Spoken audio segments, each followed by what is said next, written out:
ಕರ್ಕೊಂಬಂದಿಲ್ಲ. ಇಲ್ಲ ಗೈಸ್, ನಿಜ ಗೈಸ್, ಕೆರೆ ಹತ್ರ ಕರ್ಕೊಂಡ್ಬಿಟ್ಟಿದ್ದಾರೆ ಗೈಸ್. ಇದ್ರಾಗ ನೋಡಪ್ಪ ಚೆನ್ನಾಯ್ತಾ ಸಿಂಚು? ಇಲ್ಲ ಇಲ್ಲ ಹಾಕ್ತೀನಿ. ಜಾಸ್ತಿ ಮಾತಾಡ್ತೀವಿ. Hi guys, welcome back to my YouTube channel. ಆಮೇಲೆ ಆಮೇಲೆ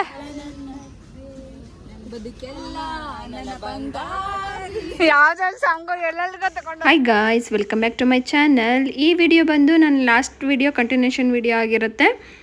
ನಾವೆಲ್ಲಿಗೆ ಬಂದಿದ್ದೀವಿ ಅಂತ ನೀವು ಲಾಸ್ಟ್ ವಿಡಿಯೋ ನೋಡಿದ್ರೆ ಗೊತ್ತಾಗುತ್ತೆ. ಇದು ನಾವು ಸಿಗಂದೂರಲ್ಲಿ ಸ್ಟೇ ಆಗಿದ್ದು ಹೋಮ್ ಸ್ಟೇ. ಇದು ಈ ಥರ ಇತ್ತು. ಹೊರಗಡೆ ವ್ಯೂ ಕೂಡ ತುಂಬ ಚೆನ್ನಾಗಿ ಕಾಣಿಸ್ತಾ ಇತ್ತು.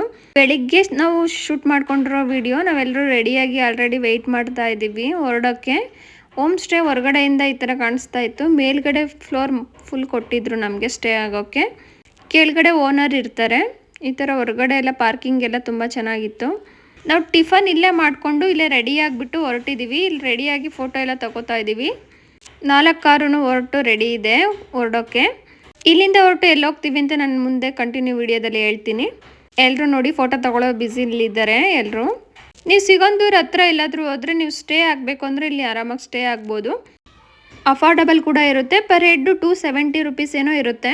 8 to 10 ಮೆಂಬರ್ಸ್ ಹೋದರೆ ಇನ್ಕ್ಲೂಡಿಂಗ್ ಬ್ರೇಕ್ಫಾಸ್ಟ್ ಇರುತ್ತೆ. ನಾವು 16 ಮೆಂಬರ್ಸ್ ಇರೋದ್ರಿಂದ ಇನ್ಕ್ಲೂಡಿಂಗ್ ಬ್ರೇಕ್ಫಾಸ್ಟ್ ಇರಲಿಲ್ಲ. ನಮ್ಮ ಬ್ರೇಕ್ಫಾಸ್ಟ್ ನಾವೇ ಮಾಡ್ಕೊಂಡಿದ್ವಿ ಇಲ್ಲೇ. ಫೋಟೋ ಎಲ್ಲ ತೊಗೊಂಡು ನಾವು ಆನ್ ದ ವೇ ಹೋಗ್ತಾ ಇದ್ದೀವಿ. ಆನ್ ದ ವೇ ಹೋಗ್ತಾನೆ ನಾವು ಜೋಗ್ ಫಾಲ್ಸ್ ಹತ್ರ ನಿಲ್ಲಿಸಿದ್ದೀವಿ.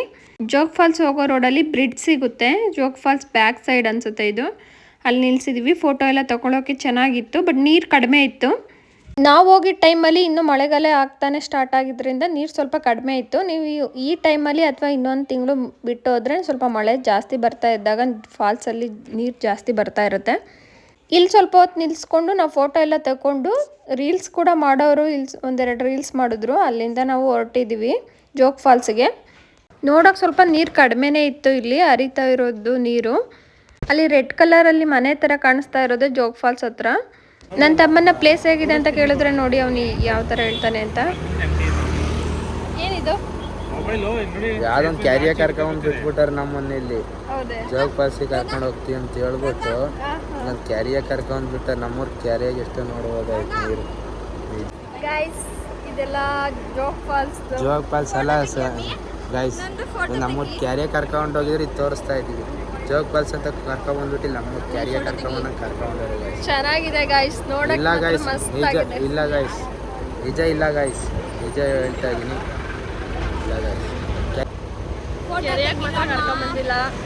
ಇಲ್ಲ ಗೈಸ್, ನಿಜ ಗೈಸ್, ಕೆರೆ ಹತ್ರ ಕರ್ಕೊಂಡ್ಬಂದಿದ್ದಾರೆ ಗೈಸ್. ಸ್ವಲ್ಪ ಹೊತ್ತು ಹಾಗೆ ಮಾತಾಡಿಕೊಂಡು ಇಲ್ಲೆಲ್ಲ ರೀಲ್ಸಿಗೆಲ್ಲ ಪ್ರಾಕ್ಟೀಸ್ ಮಾಡ್ತಾ ಇದ್ದಾರೆ ನೋಡಿ. ಪ್ರಾಕ್ಟೀಸ್ ಮಾತ್ರ ಮಾಡಿದ್ವಿ. ಇಲ್ಲಿ ಯಾವುದು ರೀಲ್ಸ್ ಮಾಡೋಕ್ಕಾಗ್ತಾ ಇರಲಿಲ್ಲ. ಯಾಕಂದರೆ ವೆಹಿಕಲ್ ಕೂಡ ತುಂಬ ಜಾಸ್ತಿ ಓಡಾಡ್ತಾ ಇತ್ತು. 2 ವೇ ಆಗಿರೋದ್ರಿಂದ ಆಪೋಸಿಟ್ ಕೂಡ ಬರ್ತಾ ಇತ್ತು. ಅದರಿಂದ ನಾವು ಇಲ್ಲಿಂದ ಹೊರಟ್ವಿ. ಜೋಗ್ ಫಾಲ್ಸ್ ಎಂಟ್ರಿ ಇಲ್ಲೇ ಕಾರ್ ಪಾರ್ಕಿಂಗ್ ಇರುತ್ತೆ. ಇಲ್ಲಾದರೆ ನಿಮಗೆ ಫೀಸ್ ಇರೋದಿಲ್ಲ, ಪಾರ್ಕಿಂಗ್ ಫೀಸ್ ಇರೋದಿರಲ್ಲ. ಸ್ವಲ್ಪ ಮುಂದೆ ಹೋದರೆ ಅಲ್ಲಿ ಪಾರ್ಕಿಂಗ್ ಫೀಸ್ ಅಂತ ಇರುತ್ತೆ. ಅಲ್ಲಿ 30 ರುಪೀಸ್ ಏನೋ ಕೊಡಬೇಕು. ನಾವು ಇಲ್ಲೇ ಪಾರ್ಕಿಂಗ್ ಮಾಡಿಬಿಟ್ಟು ಮುಂದೆ ಹೋದ್ವಿ. ಮುಂಚೆ ಆದರೆ ಎಂಟ್ರಿ ಫೀಸ್ ಅಂತ ಇರಲಿಲ್ಲ ಜೋಗ್ ಫಾಲ್ಸ್ ನೋಡೋದಕ್ಕೆ. ಈಗ ಎಂಟ್ರಿ ಫೀಸ್ ಇದೆ. ಪರ್ ಹೆಡ್ 20 ರುಪೀಸ್ ಆಗುತ್ತೆ. ಬಿಲೋ 5 ಇಯರ್ಸ್ಗೆ ಇರೋದಿಲ್ಲ. 5 ಇಯರ್ಸ್ ಮೇಲಿರೋರಿಗೆ ಪರ್ ಹೆಡ್ 20 ರುಪೀಸ್ ಆಗುತ್ತೆ. ಇಲ್ಲಿ ಟಿಕೆಟ್ ತೊಗೊಂಡು ಅಲ್ಲಿಂದ ಹೊರಟ್ವಿ. ಇಲ್ಲಿ ಬಂದು ಕೇಳ್ತಾರೆ ಬೋಟಿಂಗ್ ಕರ್ಕೊಂಡು ಹೋಗ್ತೀವಿ, ಹತ್ರ ಕರ್ಕೊಂಡು ಹೋಗ್ತೀವಿ ಅಂತ. ನೋಡಿ ಇಲ್ಲೇ ಟಿಕೆಟ್ ಕೊಡೋದು. ಟ್ರಿಪ್ಪಿಗೆ ಬಂದಿರೋ ಜೋಶಲ್ಲಿ ನಾನು ಯಾವಾಗ ಕ್ಯಾಮ್ರಾ ತೆಗೆದ್ರು ಎಲ್ಲರೂ ಬರೀ ಡ್ಯಾನ್ಸಲ್ಲೇ ಇರೋರು. ಅದರಲ್ಲಿ ಇವನೊಬ್ಬ ಫುಲ್ ಜೋಶಾಗೆ ಇದ್ದ ಯಾವಾಗ್ಲೂ. ಇದೇ ನೋಡಿ ಜೋಗ್ ಫಾಲ್ಸು. ಇಲ್ಲೆಲ್ಲ ಹತ್ರ ಬಂದು ವೆಹಿಕಲಲ್ಲೇ ಹತ್ರ ಬಂದು ಫೋಟೋ ತೆಕ್ಕೊಂಡು ಹೋಗಿದ್ದೀವಿ. ನಾವು ತುಂಬ ಲಾಂಗ್ ಬ್ಯಾಕ್ ಬಂದಿರೋದು. ಈಗ ಹತ್ರ ಕೂಡ ಎಂಟ್ರಿ ಇರೋದಿಲ್ಲ ವೆಹಿಕಲ್ಲು. ನಡ್ಕೊಂಡೇ ಬರಬೇಕು ಸ್ವಲ್ಪ ದೂರ. ಮುಂದೆ ಇರೋ ಬ್ರಿಡ್ಜ್ ಹತ್ರ ಬಿಡ್ತಾ ಇರಲಿಲ್ಲ. ಈಗ ಸ್ವಲ್ಪ ಹಿಂದೆನೇ ನಿಂತ್ಕೊಂಡು ನೋಡಬೇಕಾಗಿತ್ತು. ಫಾಲ್ಸಲ್ಲಿ ಕೂಡ ನೀರು ಜಾಸ್ತಿ ಏನು ಇರಲಿಲ್ಲ, ಇಷ್ಟೇ ಇದ್ದಿದ್ದು. ಇನ್ನೊಂದು ಸ್ವಲ್ಪ ಮುಂದೆ ಹೋಗಿ ನೋಡಿದರೆ ಸ್ವಲ್ಪ ಫೋಟೋಸ್ ಕೂಡ ಚೆನ್ನಾಗಿ ಬರೋದು ಅನಿಸುತ್ತೆ. ಜನಗಳೆಲ್ಲ ಇಲ್ಲಿಲ್ಲೇ ನಿಂತ್ಕೊಳ್ಳೋರಲ್ಲ, ಅಷ್ಟು ಫೋಟೋಸು ಕೂಡ ಚೆನ್ನಾಗಿ ಬರ್ತಾ ಇರಲಿಲ್ಲ. ಸ್ವಲ್ಪ ಚಿಕ್ಕದಾಗಿ ಮಳೆ ಕೂಡ ಬರ್ತಾ ಇತ್ತು. ಅದರಿಂದ ಕ್ಯಾಮ್ರಾ ಕೂಡ ಫೋಟೋಸ್ ಚೆನ್ನಾಗಿ ಬರ್ತಾ ಇರಲಿಲ್ಲ. ನಾವು ಜೋಗ್ ಫಾಲ್ಸ್ಗೆ ಹೋಗಬೇಕು ಅಂದರೆ ಮಳೆ ಜೋರಾಗಿ ಬರೋ ಟೈಮಲ್ಲಿ ಮಾತ್ರ ಹೋಗಬೇಕು. ಬೇಸಿಗೆ ಕಾಲ ಮುಗಿದು ಮಳೆ ಸ್ಟಾರ್ಟ್ ಆಗೋ ಟೈಮ್ನಲ್ಲಿ ಇನ್ನೂ ನೀರು ಬರ್ತಾ ಇರಲ್ಲ. ಅಷ್ಟೊಂದು ನೋಡೋಕೆ ಕೂಡ ಚೆನ್ನಾಗಿಲ್ಲ, ಕಾಣಿಸೋದಿಲ್ಲ. ಜೋಗ್ ಫಾಲ್ಸ್ ಅಲ್ಲಿ ಹೊಸದಾಗಿ ಈ ತರ ಎಲ್ಲ ಬಿಲ್ಡಿಂಗ್ ಕಟ್ತಾ ಇದ್ರು. ಇನ್ನೂ ಒಂದ್ 2 ವರ್ಷ ಆದ್ಮೇಲೆ ಚೆನ್ನಾಗಿರುತ್ತೆ ಅನ್ಸುತ್ತೆ. ಅಲ್ಲೆಲ್ಲ ಅಂಗಡಿ ಅಥವಾ ಯಾವ್ದಾದ್ರು ಶೋರೂಮ್ಗಳು ಓಪನ್ ಆಗುತ್ತೆ ಅನ್ಸುತ್ತೆ. ಅಷ್ಟು ಮಳೆ ಇಲ್ಲ ಅಂದ್ರೂ ನೋಡಿ ಎಷ್ಟು ಜನ ಬಂದಿದ್ದಾರೆ. ಇಲ್ಲೆಲ್ಲ ಫೋಟೋ ತೆಕ್ಕೊಡ್ತೀವಿ ಅಂತ ಬರ್ತಿದ್ರು ಮುಂಚೆ, ಈಗಲೂ ಕೂಡ ಇರ್ತಾರೆ. ಆನ್ ದ ಸ್ಪಾಟ್ ಅಲ್ಲೇ ಫೋಟೋ ತೆಗೆದುಬಿಟ್ಟು ಪ್ರಿಂಟ್ ಹಾಕಿ ಕೊಡೋರು. ಅಷ್ಟು ಬಿಸಿಲು ಇಲ್ಲದೆ ಇರೋ ಕಾರಣ ನೋಡಿ ತುಂಬಾ ಚೆನ್ನಾಗಿ ಕಾಣಿಸ್ತಾ ಇದೆ. ಮೋಡಗಳೆಲ್ಲ ಬೆಟ್ಟದಿಂದ ಹರಿತಾ ಇರೋ ನೀರಲ್ವಾ ತುಂಬಾ ಚೆನ್ನಾಗಿ ಕಾಣಿಸುತ್ತೆ. ಅಲ್ಲಿಂದ ಹೊರಟು ನಾವು ಶರಾವತಿ ಬ್ಯಾಕ್ ವಾಟರ್ ನೋಡಕ್ ಬಂದ್ವಿ. ಆನ್ ದ ವೇನಲ್ಲೇ ಇದ್ದಿದ್ರಿಂದ ನಾವು ಬಂದಿದ್ದ ಟ್ರಿಪ್ ಲಿಸ್ಟ್ ಅಲ್ಲೂ ಕೂಡ ಈ ಪ್ಲೇಸನು ಇತ್ತು. ಅದರಿಂದ ನೋಡಕ್ ಬಂದ್ವಿ. ನೀರು ಕೂಡ ಚೆನ್ನಾಗಿರುತ್ತೆ ಅನ್ಸುತ್ತೆ ಅಂತ. ಇಲ್ಲಿ ಫೋಟೋಗೆ ರೀಲ್ಸ್ಗೆಲ್ಲ ಚೆನ್ನಾಗಿತ್ತು ಜಾಗ. ಬಟ್ ಇಲ್ಲಿ ಕೂಡ ಎಂಟ್ರಿ ಟಿಕೆಟ್ ಇರುತ್ತೆ. Per head 10 rupees. ಇಲ್ಲಿ ಬ್ರಿಡ್ಜ್ ತರ ಮಾಡಿದ್ದಾರೆ, ಸ್ಕೈ ವಾಕ್ ತರ. ಮುಂಚೆ ಇದು ಇರಲಿಲ್ಲ, ಇವಾಗ ಇದು ರೀಸೆಂಟಾಗಿ ಮಾಡಿರೋದ್ರಿಂದ ಇಲ್ಲಿ ಲೋಕಲ್ಗೆಲ್ಲ ಇರೋದಿಲ್ವಂತೆ ಇದು ಫೀಸ್. ಇಲ್ಲಿ ಯಾರು ಬರ್ತಿರೋ ಟೂರಿಸ್ಟ್ಗೆ ಅವ್ರಿಗೆ ಮಾತ್ರ entry fees per head 10 rupees ಅಂತ ಇರುತ್ತೆ.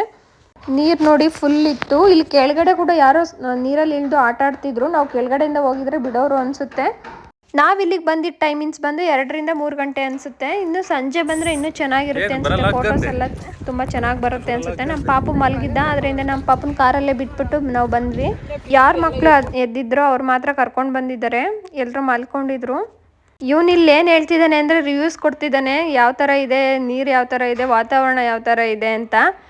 ಇವನು ಹೇಳಿದ್ದೆಲ್ಲ ಕೇಳಿಸ್ಕೊಂಡು ಎಲ್ಲ ರಿವ್ಯೂಸು ತೊಗೊಂಡು ಇಲ್ಲಿ 1-2 ಫೋಟೋ ತಗೊಂಡ್ವಿ. ಫೋಟೋ ತಗೊಂಡು ಇಲ್ಲಿ ಇದು ಮುಗಿಸ್ಕೊಂಡು ನಾವು ಇನ್ನೊಂದು ಪ್ಲೇಸ್ಗೆ ಹೋಗಬೇಕಿತ್ತು. ಆದ್ದರಿಂದ ಇಲ್ಲೂ ಕೂಡ 1-2 ರೀಲ್ಸಿಗೆ ನಾವು ಪ್ರಾಕ್ಟೀಸ್ ಮಾಡಿದ್ರು ಅನಿಸುತ್ತೆ. ಇಲ್ಲ ರೀಲ್ಸ್ ಮಾಡಿದ್ರು ಏನೋ, ನಾನು ಅಷ್ಟು ನೋಡಲಿಲ್ಲ. ನೋಡಿ ಇಲ್ಲೆಲ್ಲ ಪ್ರಾಕ್ಟೀಸ್ ಮಾಡೋರೆಲ್ಲ ಇಲ್ಲೇ ಇದ್ದಾರೆ. ಟ್ರಿಪ್ಪಲ್ಲಿ ಮಾತ್ರ ಫುಲ್ ಮಸ್ತಾಗಿ ಎಂಜಾಯ್ ಮಾಡಿದ್ವಿ ಎಲ್ಲರೂ.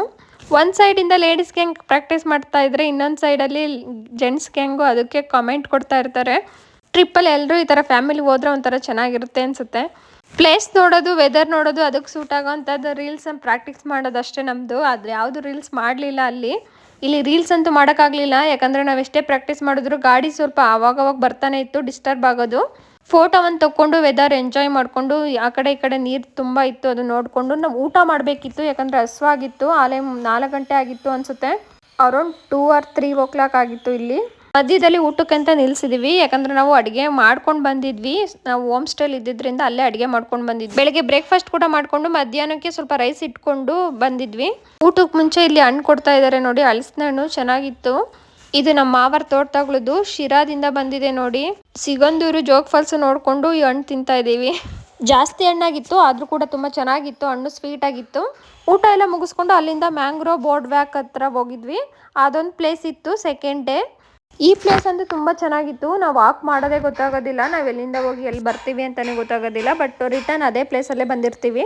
ಇಲ್ಲೆಲ್ಲ ಪಾರ್ಕಿಂಗ್ ಫೆಸಿಲಿಟಿ ಎಲ್ಲ ತುಂಬ ಚೆನ್ನಾಗಿರುತ್ತೆ. ಇಲ್ಲಿ ಪ್ಲಾಸ್ಟಿಕ್ ಅಲೋ ಇಲ್ಲ, ಬಟ್ ಪ್ಲಾಸ್ಟಿಕ್ ವಾಟರ್ ಬಾಟಲ್ ಏನು ಅಲೋ ಇರೋದಿಲ್ಲ ಇಲ್ಲಿ. ಇದ್ರದ್ದು ನಾನು ಕಂಟಿನ್ಯೂಷನ್ ವಿಡಿಯೋ ನಾನು ನೆಕ್ಸ್ಟ್ ವಿಡಿಯೋದಲ್ಲಿ ಪೋಸ್ಟ್ ಮಾಡ್ತೀನಿ. ನಾನು ಲೆಂತಿ ಆಗುತ್ತೆ ಈ ವಿಡಿಯೋ.